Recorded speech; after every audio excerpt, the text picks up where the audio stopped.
Nabi Zulkifli, raja tanpa amarah. Tahun 1500 sebelum Masehi, Raja Damaskus yang sudah lanjut usia, merasa sudah tidak lagi mampu menjalankan pemerintahan.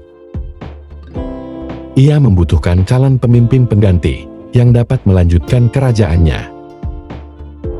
Raja tersebut tidak memiliki putra sebagai pewaris kerajaan. Hingga akhirnya mengumpulkan rakyatnya untuk mencari pengganti dirinya sebagai pemimpin Bani Israel. Lalu sang raja menyampaikan pengumuman. Siapa di antara kamu sekalian yang sanggup berpuasa pada siang hari, dan beribadah pada malam harinya, juga tidak akan marah-marah, kepadanya akan saya serahkan kerajaan ini. Karena saya sudah sangat tua.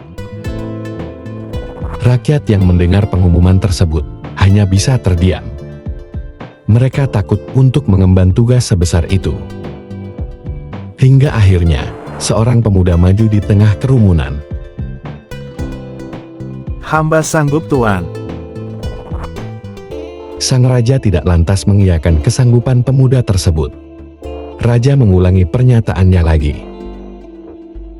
Siapa di antara kamu sekalian yang sanggup berpuasa pada siang hari, dan beribadah pada malam harinya, juga tidak akan marah-marah, kepadanya akan saya serahkan kerajaan ini. Rakyat tetap bergeming. Tidak ada yang berani mengangkat tangannya untuk menyatakan kesanggupan. Kecuali hanya satu orang, pemuda tersebut. Hamba sanggup, Tuan. Raja kembali tidak menghiraukan si pemuda. Dan mengulangi ucapannya untuk yang ketiga kalinya. Siapa di antara kamu sekalian yang sanggup berpuasa pada siang hari, dan beribadah pada malam harinya, juga tidak akan marah-marah, kepadanya akan saya serahkan kerajaan ini. Lagi-lagi, hanya pemuda tersebut yang mengangkat tangan dan menyatakan kesanggupannya. Hamba sanggup, Tuan. Sehingga raja merasa yakin bahwa pemuda tersebut adalah seseorang yang siap untuk menggantikan posisinya sebagai raja. Baiklah, siapakah namamu? Nama hamba, Bashar bin Ayub, Tuan. Jawab pemuda tersebut, yang ternyata adalah putra Nabi Ayub alaihi salam. Mulai saat ini, namamu adalah Zulkifli, yang berarti, orang yang sanggup menjaga janji. Raja Zulkifli menepati janjinya secara tulus dan penuh tanggung jawab.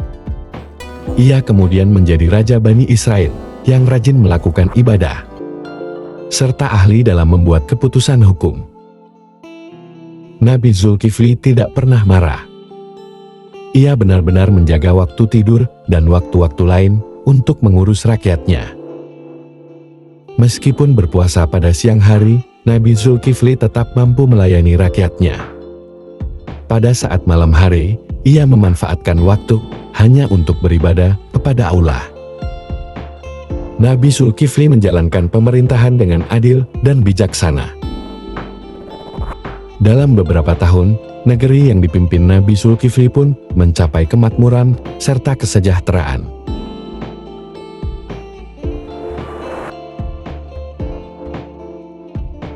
Suatu ketika, terjadi pemberontakan dari orang-orang yang durhaka kepada Allah.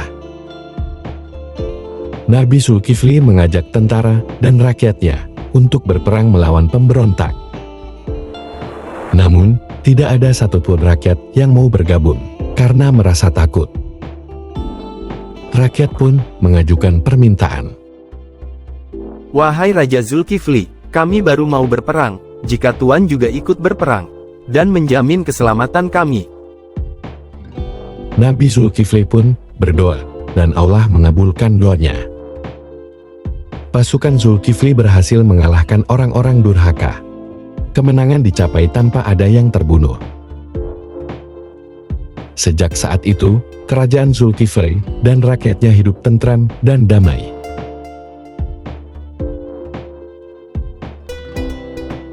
Hingga suatu saat, datanglah seorang kakek ke istana Nabi Zulkifli di waktu siang hari, saat di mana waktu istirahat Nabi Zulkifli. Namun Nabi Zulkifli tetap menyambut dengan penuh kehangatan. sang kakek menyampaikan keluhan kepada Nabi Zulkifli tentang kekejaman orang lain terhadap dirinya. Wahai Raja Zulkifli, saya mendapat perlakuan sangat kejam oleh si Fulan. Saya berharap Tuan dapat menegakkan keadilan bagi diri saya. Ia bercerita panjang lebar mengenai keluhannya, sehingga Nabi Zulkifli terpaksa menahan kantuk. Karena saat itu adalah waktu tidurnya. Setelah si kakek selesai bercerita, Nabi Zulkifli pun berkata, Wahai Pak Tua, datanglah nanti pada malam hari, agar kedua belah pihak bertemu, dan permasalahan dapat diselesaikan secara adil. Si kakek pun menyanggupinya.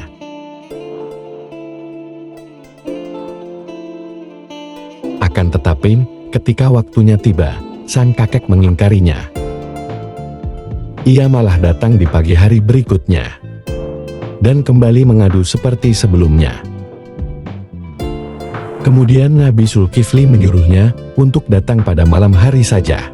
Lagi-lagi si kakek menyanggupinya dan berjanji untuk datang pada malam hari. Akan tetapi, tetap saja si kakek mengingkari janjinya.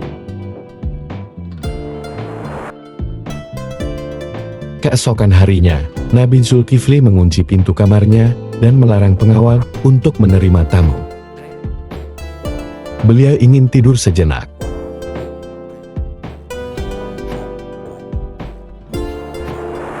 Belum lagi Nabi Zulkifli terlelap dalam tidurnya.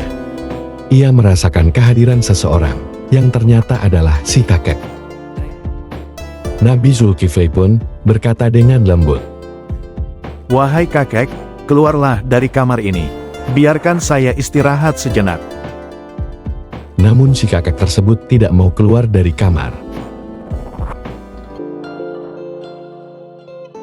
Beberapa saat kemudian, Nabi Zulkifli tersadar. Tunggu dulu, bukankah kamar ini dalam keadaan terkunci, dan pengawal berjaga di depan pintu? Lantas bagaimana engkau bisa masuk ke tempat ini? Tentunya engkau bukanlah manusia, tetapi jelmaan iblis. Ujar Nabi Zulkifli. Kakek tua itu lalu memperlihatkan wujud aslinya, yakni iblis, yang berniat menggoda Nabi Zulkifli.